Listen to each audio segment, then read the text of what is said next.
Welcome to Kanini Kalvi lecture video 4. In this video we are going to cover the topics IO operators, sample C++ program, executing C++ program, C++ development environment and types of errors. So first we will see IO operators. So IO indicates input and output. So for performing input and output operation, what are the operators are used? So that we are going to see first. So for performing input operation, so we are going to use the input operator. So C++ provides extraction operator or get from operator to get input from the keyboard. So normally நம்ம input இந்த diagram பாருங்க. So normally நம்ம input வந்து keyboard use பண்ணி ப்ரோக்ராமுக்கு கொடுப்போம். So கொடுக்குறப்ப நம்ம இன்புட் ஆப்ரேட்டர் யூஸ் பண்ணணும். ஸோ இங்கே என்ன ஆப்ரேட்டர் யூஸ் பண்ணுறோம் அப்படின்னா, ஸோ இந்த ஆப்ரேட்டர் இதுக்கு பேர் extraction operator or get from operator. So extraction அப்படின்னா எக்ஸ்ட்ராக்ட் பண்ணுறது, அதாவது எடுக்கிறது. எங்கேருந்து எடுக்கணும்? கீபோர்ட்லேருந்து எடுக்கணும். Or get from operator. So எங்கேருந்து கெட் பண்ணுறோம்? கீபோர்ட்லேருந்து. So this is called extraction or get from operator. So this is input operator used in C++. So இந்த ஆப்பரேட்டரை நம்ம தனியா யூஸ் பண்ண முடியாது. So we have to use along with the identifier cin. So that is second point. Extraction operator is used along with the identifier cin. Okay. So keyboard மூலமா நம்ம input கொடுக்கிறோம். So this is extraction operator. இதை use பண்ணி நம்ம read பண்றோம் with the help of cin identifier. So read பண்ண value வேரியபிள்ல போய் store ஆயிரும். So see the syntax. So cin identifier use பண்றோம். Then this is extraction or get from operator. Then we are using variable name. Okay. So example பாருங்க. cin extraction operator x. So இந்த statement ஓட use என்ன? கீபோர்ட்ல இருந்து we can get one value. That value will be stored in the variable x. Okay. So this is input operator. So the next one is output operator. So இது அப்படியே opposite to input operator. So C++ provides insertion operator. So இதோட name வந்து insertion operator. இந்த formatல எழுதணும். Another name is put into operator. So insertion or put into operator to display output on the screen. So இந்த diagram பாருங்க. So நம்ம கிட்ட ஒரு constant இருக்கலாம், அதுல ஒரு வேல்யூ இருக்கும், இல்லாட்டி வேரியபிள் இருக்கலாம், அதுல ஒரு வேல்யூ இருக்கும், இல்லாட்டி ஒரு எக்ஸ்பிரஷனோட வேல்யூ. ஸோ இதை வந்து நம்ம ஸ்க்ரீனில் டிஸ்பிளே பண்ண போகிறோம். அதுக்கு we are going to use insertion operator or put into operator. So இதுவுமே நம்ம தனியாக யூஸ் பண்ண முடியாது. we have to use along with the identifier cout. So that is second point.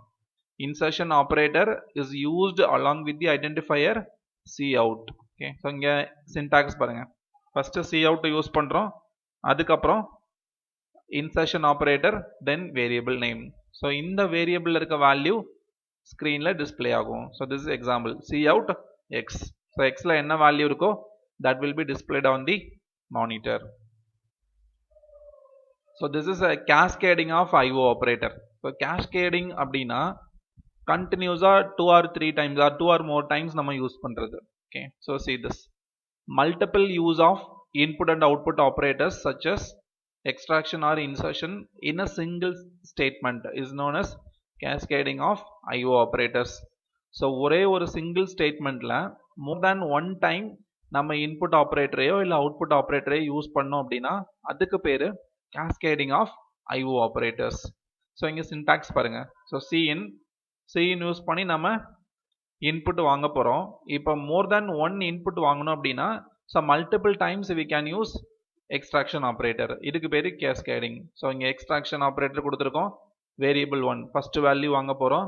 again extraction operator variable 2 second value. அப்படியே வந்து நம்ம n number of times கொடுத்துக்கலாம். So இங்க 1 2 3 dot dot dot n number of times. So multiple times நம்ம இந்த input operator use பண்றோம். So அதுக்கு பேரு cascading.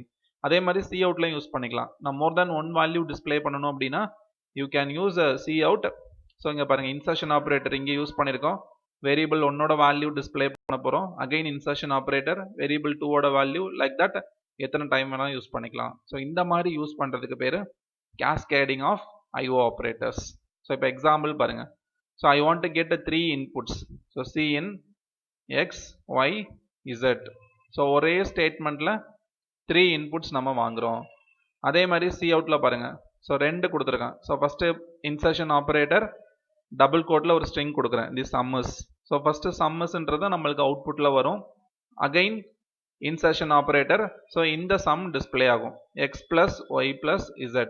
So இங்க 3 வேல்யூ வாங்கினோமா, அது 3ஓட ஆன்சர் வந்து நம்மளுக்கு இப்போ அவுட்புட்ல டிஸ்ப்ளே ஆகும்.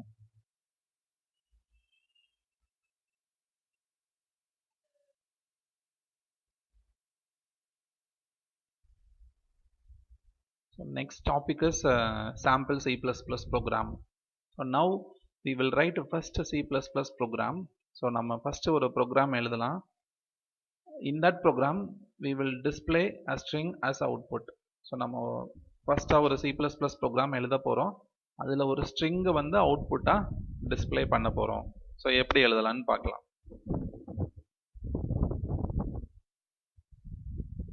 So first நம்ம header file கொடுக்கணும்.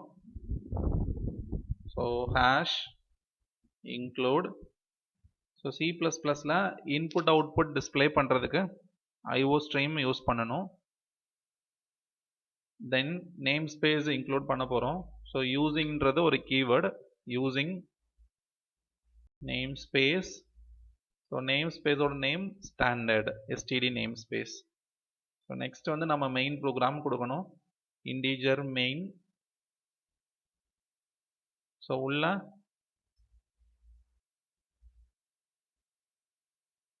so நம்ம first programல ஒரு string வந்து output-ஆ display பண்ண போறோம். So already பார்த்தா output operator cout யூஸ் பண்ணி கொடுக்கணும். So coutன்றது ஒரு identifier and then insertion operator double quoteல நம்ம string கொடுக்க போறோம். So string நம்ம என்ன வேணாலும் கொடுத்துக்கலாம். So welcome to கணினி கல்வி. So finally semicolon. So next வந்து கண்டிப்பா இங்க return 0 கொடுக்கணும். Okay. So இப்போ இந்த ப்ரோக்ராமை கம்பைல் பண்ணலாம். So கம்பைல் பண்ணியிருக்கோம். So பாருங்க no error. So இப்போ ரன் பண்ணலாம். So அவுட்புட் என்ன வருது? வெல்கம் டு கணினி கல்வி. So இந்த மாதிரி ஒரு ஸ்ட்ரிங்கை டிஸ்ப்ளே பண்ணுறதுக்கு நம்ம ப்ரோக்ராம் எழுதியிருக்கோம். Okay. So first header file கொடுத்துருக்கோம். Next using namespace standard, then main function define பண்ணியிருக்கோம். உள்ள அவுட்புட் ஸ்டேட்மெண்ட், அதுக்கப்புறம் ரிட்டர்ன் ஸ்டேட்மெண்ட். ஸோ இது ஒவ்வொன்றோட மீனிங்கை இப்போ நம்ம பார்க்கலாம். ஸோ இங்கே ஃபஸ்ட்டு கமெண்ட்டுன்னு ஒன்று கொடுத்துருக்கோம். ஓகே. ஸோ கமெண்ட் எதுக்காக அப்படின்னா, ஒரு ப்ரோக்ராம் எழுதுகிறோம் அப்படின்னா அந்த ப்ரோக்ராமோட மீனிங் என்ன, எதுக்காக நம்ம அந்த ப்ரோக்ராம் எழுதுகிறோம் அதை டிஸ்பிளே பண்ணுறதுக்காக கமெண்ட் நம்ம கொடுக்கலாம். இப்போ ஃபார் எக்ஸாம்பிள் இந்த ப்ரோக்ராம் எடுத்துக்கோங்க. ஸோ ஹெடர் ஃபைலுக்கு மேலே நம்ம கமெண்ட் கொடுக்கலாம். ஸோ இங்கே நான் கமெண்ட் கொடுக்க போகிறேன். ஸோ கமெண்ட் வந்து டபுள் ஸ்லாஷ் கொடுத்து ஸ்டார்ட் பண்ணணும். ஸோ டபுள் ஸ்லாஷ், தென் இந்த ப்ரோக்ராமில் நம்ம என்ன பண்ணுறோம், ஸோ இந்த ப்ரோக்ராமில் நம்ம ஒரு ஸ்ட்ரிங்கை டிஸ்பிளே பண்ணியிருக்கோம். ஸோ அதை கொடுக்குறேன், to display a string. So இதுதான் கமெண்ட். ஸோ டபுள் ஸ்லாஷ் கொடுத்து இந்த மாதிரி கொடுத்தோம் அப்படின்னா இதுவுமே நம்மளுக்கு அவுட்புட்டில் டிஸ்பிளே ஆகும். ஓகே. அவுட்புட்டில் வராது. இந்த ப்ரோக்ராம் நம்ம என்ன பண்ண போகிறோம்னு நம்ம தெரிஞ்சுக்கலாம். ஓகே.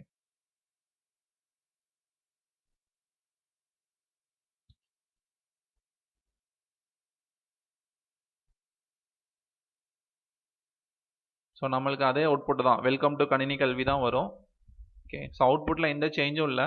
ஸோ எதுக்காக கமெண்ட் இங்கே யூஸ் பண்ணுறோம் அப்படின்னா, இப்போ யாராவது இந்த ப்ரோக்ராம் பார்த்தாங்கன்னா இந்த ப்ரோக்ராம் எதுக்காக எழுதியிருக்கோன்ட்டு ஈஸியாக அவங்க தெரிஞ்சுக்கிடுவாங்க. Because here we used comment. So கமெண்ட்டில் என்ன கொடுத்துருக்கோம், to display a string. So அப்போ இந்த ப்ரோக்ராம் வந்து ஒரு ஸ்ட்ரிங்கை டிஸ்பிளே பண்ணுறதுக்காக எழுதியிருக்கோம். So this is comment. இதுக்கு பேர் single line comment. Okay. So இங்கே பாருங்கள், சிங்கிள் லைன் கமெண்ட். ஸோ இது வந்து for that we have to use double slash. So இங்கே எக்ஸாம்பிள் இருக்குது, double slash program to display a string. அதே மாதிரி நம்ம நிறைய லைனில் கமெண்ட் கொடுக்கணும்னா அதுக்கு பேர் மல்டி லைன் கமெண்ட். ஸோ அதோட ஸ்டார்டிங் எப்படி இருக்கும்னா ஸ்லாஷ் ஸ்டார் எண்டிங் வந்து ஸ்டார் ஸ்லாஷ்ன்னு இருக்கும். ஓகே, ஸோ இந்த மாதிரி யூஸ் பண்ணணும். Slash star, so program to display string. So இந்த மாதிரி மல்டி லைனில் கொடுத்துட்டு கடைசி எண்டிங்க்கு ஸ்டார் ஸ்லாஷ் கொடுக்கணும். ஃபார் எக்ஸாம்பிள் இப்போ இந்த ப்ரோக்ராம்லேயே நம்ம மாடிஃபை பண்ணிக்கலாம். ஸோ ஸ்லாஷ் ஸ்டார் போட்டு ஸ்டார்ட் பண்ணணும். So to display program to display a string in the program கொடுத்துட்டு ஃபைனலாக எண்டிங்க்கு ஸ்டார் ஸ்லாஷ். ஸோ இப்போ பாருங்க, ஸோ இதுவும் கமெண்ட் தான். To display a string in the program இது வந்து 3 லைனில் கொடுத்துருக்கோம். ஸோ இதுக்கு பேர் multi line comment. So multi line comment கொடுக்குறப்ப so we have to start with slash star and ends with star slash. Okay, so இதுக்கு பேர் comment section. Okay, so next என்ன கொடுக்குறோம்? Header file. ஸோ இங்கே கொடுத்துருக்கோமா hash include IO stream. So இதுக்கு பேர் header file. So பாருங்க, ஹெட்டர் ஃபைல்னா என்ன அப்படின்னா to use some predefined functions objects or identifiers the header file is important. So நம்ம ஏதாவது ஒரு ஆல்ரெடி டிஃபைன் பண்ண ஃபங்க்ஷன் யூஸ் பண்ண போகிறோம், இல்லை ஒரு ஆப்ஜெக்ட் யூஸ் பண்ண போகிறோம், இல்லாட்டி ஒரு ஐடென்டிஃபையர் யூஸ் பண்ண போகிறோம் அப்படின்னா header file very very important. For example இந்த ப்ரோக்ராமில் ஸோ சி அவுட் கொடுத்துருக்கோம். சி அவுட்ன்றது ஒரு ஐடென்டிஃபையர், இது ப்ரீடிஃபைன் ஐடென்டிஃபையர். அதே மாதிரி திஸ் இஸ் இன்சர்ஷன் ஆப்ரேட்டர். இதுக்கு பேர் இன்சர்ஷன் ஆப்ரேட்டர், நம்ம அவுட்புட்டுக்காக யூஸ் பண்ணுறோம். ஸோ இது எல்லாமே IO ஸ்ட்ரீமில் தான் டிஃபைன் பண்ணியிருக்காங்க. இப்போ இதை நம்ம யூஸ் பண்ணணும் அப்படின்னா கண்டிப்பாக இந்த IO ஸ்ட்ரீம்ன்ற ஹெட்டர் ஃபைலை நம்ம இங்கே இம்போர்ட் பண்ணணும். This can be included in the program by using hash include preprocessor directive. So நம்ம எந்த ஒரு ஹெட்டர் ஃபைலுமே, இப்போ IO ஸ்ட்ரீம்ன்றது ஒரு ஹெட்டர் ஃபைல், இதை நம்ம இன்க்ளூட் பண்ணணும் அப்படின்னா we have to use hash include. So hash includeன்றது ஒரு ப்ரீப்ராசஸர் டைரக்டிவ், அதை யூஸ் பண்ணி தான் நம்ம ஹெட்டர் ஃபைல் இன்க்ளூட் பண்ணணும். ஓகே, ஸோ எக்ஸாம்பிள் இந்த மாதிரி hash include IO stream, hash include string, hash include C type, அந்த மாதிரி ஹெட்டர் ஃபைல்ஸ் நம்ம இன்க்ளூட் பண்ணிக்கலாம். ஸோ அதுக்கப்புறம் நெக்ஸ்ட் ஸ்டேட்மெண்ட் இங்கே என்ன யூஸ் பண்ணியிருக்கோம்? Using name space standard. Okay, so பாருங்க, ஸோ இங்கே எஸ்டிடின்னு லாஸ்ட் கொடுத்துருப்போமா? ஸோ எஸ்டிடின்றது இந்த நேம் ஸ்பேஸோட நேம்.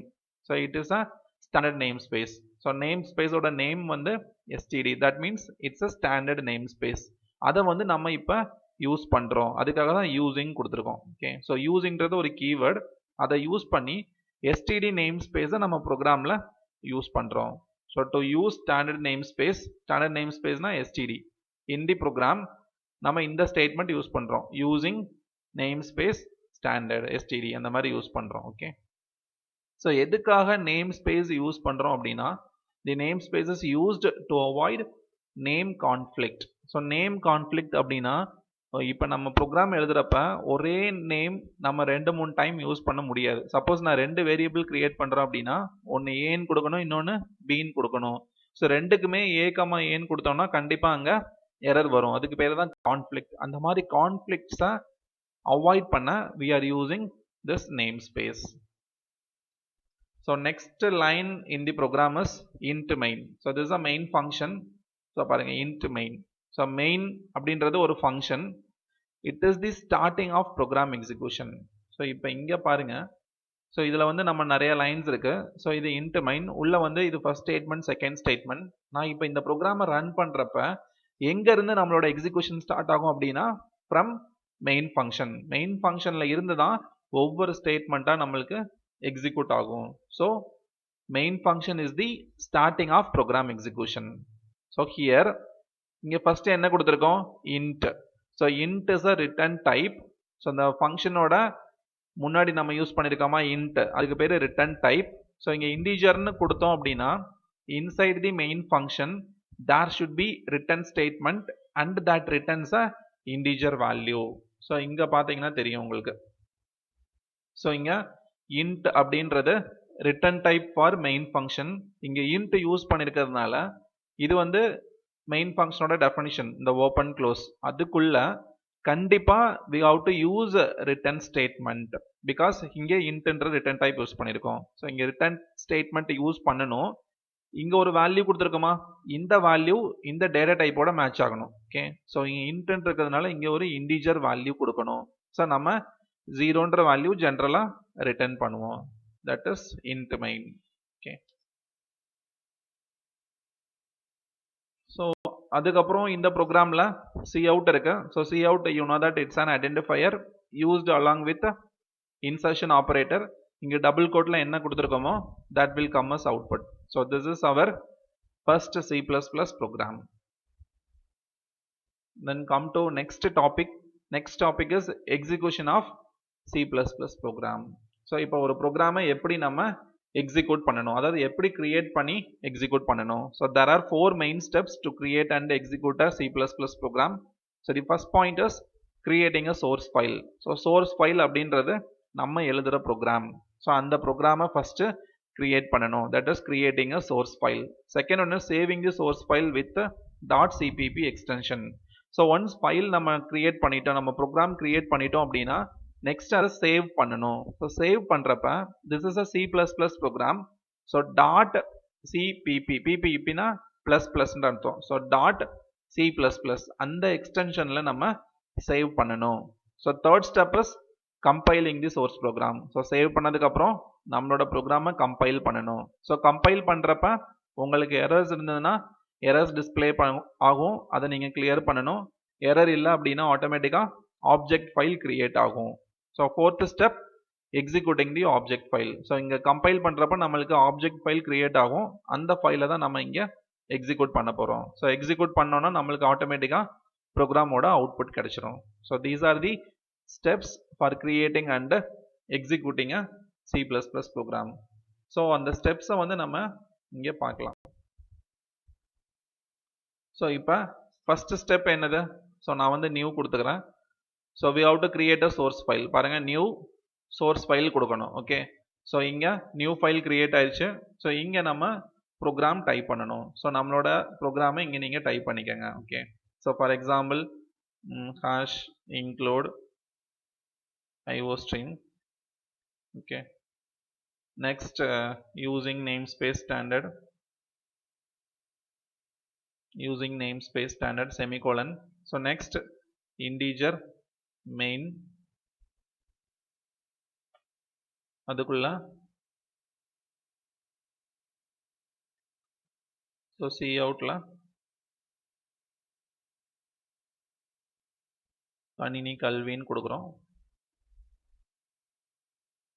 ஸோ கடைசியாக என்ன பண்ணணும், ரிட்டர்ன் 0 கொடுத்துடணும். ஓகே, ஸோ இப்போ நம்ம சோர்ஸ் ஃபைல் கிரியேட் பண்ணியாச்சு. ஓகே, ஸோ செகண்ட் ஸ்டெப் என்னது, இதை நம்ம சேவ் பண்ணணும். ஸோ சேவ் பண்ணுறதுக்கு ஃபைலில் போயிட்டு சேவ். ஸோ சேவ்னு கொடுத்தீங்கன்னா இங்கே நம்ம சேவ் பண்ணணும். ஸோ நான் கல்வி அப்படின்னு சேவ் பண்ணுறேன். ஸோ .cpp கொடுக்கணும். ஸோ இங்கே கல்வி .cppன்னு நம்ம இப்போ சேவ் பண்ணுறோம். ஓகே, ஸோ இங்கே இப்போ நம்ம ப்ரோக்ராமை சேவ் பண்ணிட்டோம். ஸோ நெக்ஸ்ட் ஸ்டெப் இதை கம்பைல் பண்ணணும். ஸோ இங்கே போயிட்டு கம்பைல் கொடுக்கணும். ஓகே, ஸோ கம்பைல் கொடுங்க. ஸோ இங்கே பாருங்கள் எரர்ஸ் இல்லை, 0. ஸோ இப்போ நம்ம இதை ரன் பண்ணலாம். ஸோ ரன், ஸோ இங்கே வந்துருச்சு. ஓகே, ஸோ ரன் பண்ணுறப்ப நம்ம ஆப்ஜெக்ட் ஃபைலை ரன் பண்ணுறோம். ஸோ இங்கே பாருங்கள் ஃபைலில் ஸோ நம்ம கல்வி அப்படின்னு தான் கொடுத்தோம். ஸோ இது வந்து கல்வி இட்ஸ் அ சோர்ஸ் ஃபைல் அங்கே காமிக்குதுங்களா, டைப் வந்து C++ சோர்ஸ் ஃபைல்னு காமிக்குது. ஒன்ஸ் நம்ம கம்பைல் பண்ணிட்டோம் அப்படின்னா இந்த ஃபைல் கிரியேட் ஆகும். ஓகே, ஸோ இங்கே ஒரு ஃபைல் அதே நேமில் இருக்கா, இதுக்கு பேர் ஆப்ஜெக்ட் ஃபைல். ஸோ இந்த ஃபைலை தான் நம்ம கடைசியாக நம்ம ரன் பண்ணுவோம் ஃபோர்த் ஸ்டெப்பில். Okay, so these R the steps for creating and executing a C++ program. Okay. The next topic is C++ development environment. So எங்க போய் நம்ம C++ programs develop பண்ணணும். So அதுக்கு பேர் IDE ன்னு சொல்லுவாங்க. So there are many IDEs available for C++ programs. So IDE அப்படின்னா integrated development environment. So mostly இப்போ பார்த்தீங்கன்னா எல்லா IDEsமே ஓப்பன் சோர்ஸாக தான் இருக்கும். So most of them are open source. Open source அப்படின்னா நம்ம இன்டர்நெட்லேருந்து நம்மளோட லேப்டாப்புக்கோ இல்லை கம்ப்யூட்டருக்கோ டேரெக்டாக நம்ம டவுன்லோட் பண்ணிக்கலாம். அதுக்கு எதுவும் நம்ம பே பண்ண தேவையில்லை. So they are available free of cost. So அதுக்கு பேர் தான் ஓப்பன் சோர்ஸ். ஸோ நம்ம நெட்லேருந்து டவுன்லோட் பண்ணி நம்ம C++ programs create பண்ணிக்கலாம். So example Dave C++, code blocks, NetBeans, Sky IDE and Eclipse and etc. So இதெல்லாம் some examples for IDEs for creating C++ programs. So நம்ம இங்க என்ன யூஸ் பண்ணோம் அப்படின்னா இங்க பாருங்க Dave C++ யூஸ் பண்ணிருக்கோம். ஓகே. And then இந்த வீடியோட last topic types of errors. So நம்ம ப்ரோக்ராமில் நார்மலாக we have 3 common types of errors. First one is syntax error, second one is semantic error, third one is runtime error. So the first is syntax error. Normally these are called a compile time errors. So syntax errors அப்படின்னா நம்ம முன்னாடி steps பார்த்தோமா.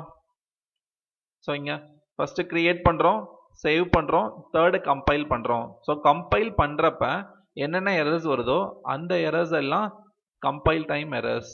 அந்த compile time errors தான் syntax எரர்னு சொல்லுவோம். Okay. So இதெல்லாம் some examples. So violating any rule. So for example நம்ம ஒவ்வொரு ஸ்டேட்மெண்ட்டும் இப்போ இதை எடுத்துக்கோங்க. ஸோ சி அவுட்ன்றது ஒரு ஸ்டேட்மெண்ட், ஃபைனலாக என்ன கொடுக்கணும், செமிகோலன். அதே மாதிரி இது ஒரு ஸ்டேட்மெண்ட், ஃபைனலாக என்ன கொடுத்துருக்கோம், செமிகோலன். ஃபார் எக்ஸாம்பிள் இந்த செமிகோலன் நான் கட் பண்ணிட்டேன். ஸோ செமிகோலன் நீங்கள் ரிமூவ் பண்ணிட்டோம். இப்போ நான் கம்பைல் பண்ணுறேன். ஸோ என்ன வருது பாருங்க. So we are getting error. Okay. So அந்த மாதிரி எரருக்கு பேர் தான் syntax error or compile time error. Okay. So these are identified by the compiler while compiling the program.